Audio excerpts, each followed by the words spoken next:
The venue smelled like gardenias and something expensive I couldn't name, and I remember thinking, this is exactly what I wanted. 60 people, white linen, the kind of Saturday afternoon that looks like a Pinterest board brought to life. I was 31 years old, a licensed civil engineer with a condo I'd bought myself at 28, and I was 40 minutes away from marrying a man I had loved for 3 years. His name was Ryan. He was kind, or I thought he was. He laughed at my terrible jokes. He remembered how I took my coffee. He cried at our engagement dinner when I told the story about my dad passing right before I graduated college, how I walked across that stage knowing he wasn't in the bleachers. I thought I knew him. I thought I knew his family. I was wrong about both. The ceremony was set to begin at 2 o'clock in a restored historic ballroom in downtown Cincinnati. My best friend and attorney, Claudette, had flown in from Atlanta the night before. My maid of honor, Simone, had been up since 5 doing my hair. My mother was somewhere near the back, crying into a tissue, and my aunt kept refilling her champagne flute and pretending not to notice. Everything felt right until Ryan's older sister, Diane, walked into the bridal suite without knocking. She didn't apologize for the interruption. She didn't compliment the dress. She walked in holding a glass of sparkling water like she owned the room and said, "I need a few minutes with the bride." Simone looked at me. I looked at Simone. Claudette, who was fixing a bobby pin near the window, went very still. "Okay," I said, because I didn't know what else to say. What happened in the next 20 minutes changed the entire direction of my life. Diane sat down on the velvet bench at the foot of the dressing table and crossed her legs. She was in her late 30s, sharp-featured, very put together. Ryan had always described her as protective of the family. I had interpreted that generously. She said, "I want to talk about what things are going to look like after today." I thought she meant the honeymoon, the timeline. Maybe something logistical about the reception seating chart. She meant none of those things. "In our family," she said, "the wives manage the household. That's not old-fashioned. That's just how it works. Mom did it, I do it, and Ryan expects you to do it too." I set down my bouquet very slowly. "Ryan's schedule is demanding," she continued. "He travels 4 days a week. When he's home, he needs the house to be calm. Meals on the table, laundry handled. His parents come for dinner every Sunday, and that will be your responsibility going forward." I looked at Claudette. She had stopped moving entirely. "His parents also rely on family members for certain things," Diane went on. "His father has some bookkeeping for his business that's been passed between family wives for years. His mother needs someone to drive her to her appointments on Tuesdays and Thursdays. These are things we take care of inside the family." The room was very quiet. I said, "Are these things Ryan and I discussed and agreed to?" She smiled like I had asked something slightly stupid. "These aren't negotiations. They're how the family functions." "I'm sorry," I said. "I don't think I'm understanding. Are you describing a job?" She laughed a little. "I'm describing being a wife." "In this family," I said, "or in general."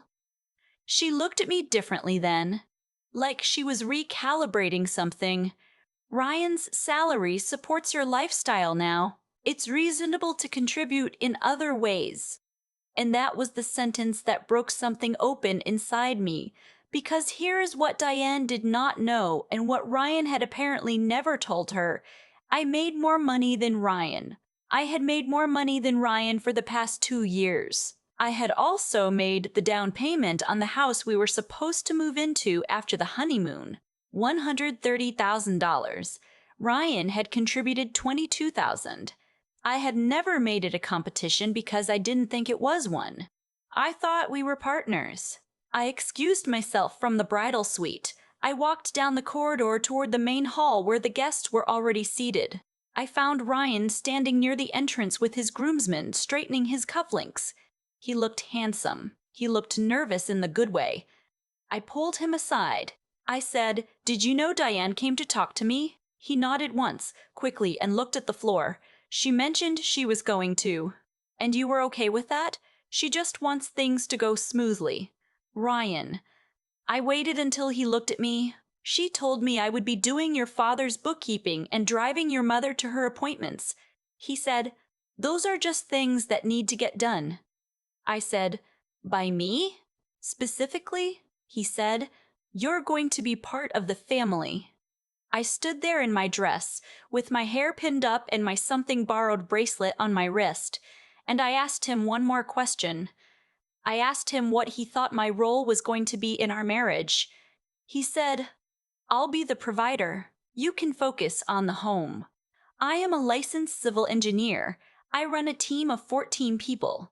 I designed 2 of the pedestrian bridges currently used in this city. I have a 401k, a Roth IRA, a condo I own outright, and I had just written a check for $130,000 toward a house that was currently titled in both our names.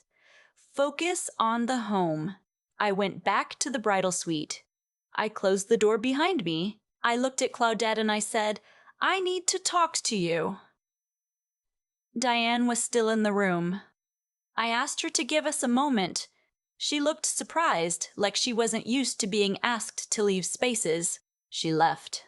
I told Claudette everything. She listened without interrupting, which is something I have always loved about her. When I finished, she was quiet for a moment, and then she said, "What do you want to do?" I said, "I want to know what my options are." She said, "The house is the biggest thing. If you walk away today, you need to secure your interest in that property before anything else moves." I said, "Is that possible?" She said, "You have documentation of every transfer. You have the wire confirmation, the title company paperwork, everything. Your contribution is on record. Yes, it's possible." I asked her how long it would take. She said, "I can make some calls this afternoon." I stood at the window of that bridal suite and looked out at the street below and thought about what I actually wanted my life to look like. Not the wedding. The life. I thought about Sunday dinners I didn't plan. About driving a woman I barely knew to medical appointments twice a week. About a husband who had nodded and looked at the floor when I asked if he knew what his sister had said to me. I thought about my dad, who raised me alone after my mom left, who worked 2 jobs so I could go to a university with a real engineering program, who used to say, "Don't let anybody put a ceiling on you, Renata. Not a person, not a system, not a ring on your finger." I walked out of the bridal suite for the second time that day. I did not walk toward the ceremony hall. I walked to where my mother was sitting, and I crouched down beside her chair and I said, "Mom, we're not doing this today." She stared at me. "What do you mean?" "I mean, I'm not getting married today." She looked at my face for a long time and then she nodded slowly, like she had been holding her breath for 3 years and was finally allowed to exhale. What followed was not graceful. Nothing about calling off a wedding 60 guests deep is graceful. The coordinator was flustered. Ryan's mother started crying very loudly. Ryan himself came to find me in the corridor, and he was pale in a way I had never seen before. He said, "What is happening?" I said, "I'm not getting married today." He said, "Renata, you're overreacting. Diane shouldn't have said it like that. I'll talk to her." "It's not how she said it," I told him. "It's that you knew. You knew she was coming to have that conversation with me and you said nothing. You let me walk into this building thinking we were equals." He said, "We are equals." "Then say that to your sister," I said. "Say it to your parents. Say it out loud, right now, to me." He didn't. I left the venue at 4:37 in the afternoon. Claudette was already on the phone with a real estate attorney in her network. Simone drove. I sat in the back seat in my wedding dress and stared out the window at the Ohio River, and I didn't cry. I felt the opposite of crying. I felt like something enormous had been lifted off my chest. What came next was not simple. Nothing that involves money and property and a relationship of 3 years is ever simple. But here is what I knew. I had documentation. I had a friend who was also an attorney. I had been organized and careful about every financial decision I had ever made, because my father taught me that the paperwork always matters more than the promises. Claudette filed the initial paperwork the following Monday. Ryan's family had apparently consulted their own attorney over the weekend, and there was a brief period during which things got uncomfortable. His father sent a long email suggesting that my contribution had been a gift, not an investment. My name was on the title. The wire transfer records showed exactly what I had sent and when. The title company had documentation of every step. Ryan called me 11 times the night of the wedding. His mother called me 6. Diane called me 9. His father called me 4. That's 30 calls? 30 calls in one night, from 4 different people, all of whom had stood in that room or just outside it, while I was told that my future role was to do the family bookkeeping and drive someone to doctor's appointments. I did not answer a single one. My attorney did the talking from that point forward. What I also didn't know until later, because Claudette looked into it at my request, was the full picture of what Ryan's family had expected from this marriage financially. They had assumed, based on conversations Ryan had apparently had with his father, that my income would supplement the household in ways that went well beyond groceries and utilities. His father's business had been struggling for over a year. There were debts. The family had looked at our upcoming marriage and seen a solution. Ryan knew this. He had known it for months. When Claudette told me, I sat with it for a long time. I tried to find a version of events where Ryan was simply a man caught between a controlling family and a woman he loved, where he had made mistakes but wasn't fundamentally dishonest. I wanted that version to be true. I had loved him. 3 years is long enough that the memory of it has weight. But he had nodded and looked at the 4. He had said, "She just wants things to go smoothly." He had known. The property dispute resolved within 6 weeks. My $130,000 came back to me in full, along with a settlement that reflected the documented disparity in contributions. Ryan kept the $22,000 he had put in. The house was sold. It was a clean ending, legally.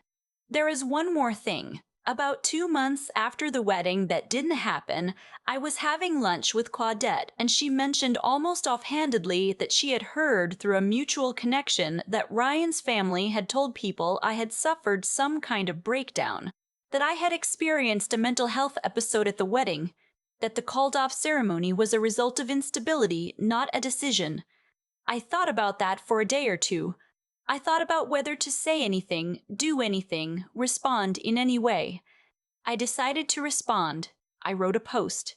Not a rant, not a list of accusations. Just a clear, factual account of what happened, what was said to me in that bridal suite, and what the financial arrangement had looked like. I included no names. I tagged no one. I simply put the story into the world in my own words. It reached 40,000 people in 4 days. I got messages from women in Cincinnati and Columbus, in cities I'd never visited. Women who said they recognized the dynamic. Women who said they wished they had walked out. Women who said they were currently in it, and the story had given them something they needed. One woman drove to my office, and I do not exaggerate when I say, she just wanted to shake my hand. That's the part nobody in Ryan's family expected. They expected silence. They expected that I would absorb the humiliation of a canceled wedding and keep it private to protect everyone involved, the way women often do, the way I had been quietly expected to do everything else. They miscalculated. I spent the first 31 years of my life building something real. I built a career, a financial foundation, a sense of who I was and what I was worth. I was not going to walk into a marriage that required me to hand all of that to a family who had never once asked what I wanted. My father used to say, "The paperwork always matters more than the promises." He was right about that. But I would add something now from my own experience, earned the hard way in a ballroom in Cincinnati on a Saturday afternoon that smelled like gardenias and something expensive I still cannot name. The moment someone tells you what your role is without asking, that is the whole story. Everything after that is just paperwork. I keep coming back to the moment Ryan looked at the floor, not what Diane said, not the 30 calls that lit up my phone that night. The floor, because that was the real answer to every question I should have asked years earlier. There's a version of that day where I said nothing, where I smoothed my dress, walked down the aisle, and told myself I'd handle it later. A lot of women do that. I understand why. When you love someone and you've built 3 years of a life together and the flowers are arranged and your mother is crying happy tears in the third row, the path of least resistance feels almost logical. You tell yourself the situation is manageable. You tell yourself you can negotiate from inside. But here's what I've learned, and I don't say it lightly. The way a person responds when you hold them accountable in a low-stakes moment tells you everything about how they'll respond when the stakes are real. Ryan didn't lie to me in that corridor. He just showed me who he was when it cost him something. He chose comfort over honesty. He chose his family's expectations over a woman who had loved him and trusted him and written the check for $130,000 without flinching. That's not a character flaw I could have fixed. That's a foundation. What I did, walking out, protecting my finances, refusing to absorb a humiliation in silence, wasn't bravery in the dramatic sense. It was just the logical consequence of knowing my own worth and refusing to pretend otherwise. My father built that into me. Every time he worked a double shift so I could stay in school, every time he said don't let anybody put a ceiling on you, he was teaching me something that had nothing to do with money and everything to do with self-respect. Doing right by yourself, even when it's inconvenient, even when the room is full of people and the flowers are already arranged. And the intelligence piece, I think about that too. Not intelligence as in test scores or degrees, though I have those. I mean the kind of clarity that comes from paying attention, from reading the paperwork before you sign it, from noticing that the person you're about to marry went very quiet when you needed him to speak. I had been watching Ryan for 3 years. I had the information. I just had to be willing to use it. The hardest part was the persistence. Not walking out. That happened in a moment. The hard part was the 6 weeks after, when his father called my contribution a gift, when the attorneys were exchanging documents, when I had to hold my position without bitterness and without backing down. That is where the real work happened. Not in the ballroom. In the quiet, unglamorous weeks of staying the course when it would have been easier to settle. Renata the engineer understood load-bearing structures.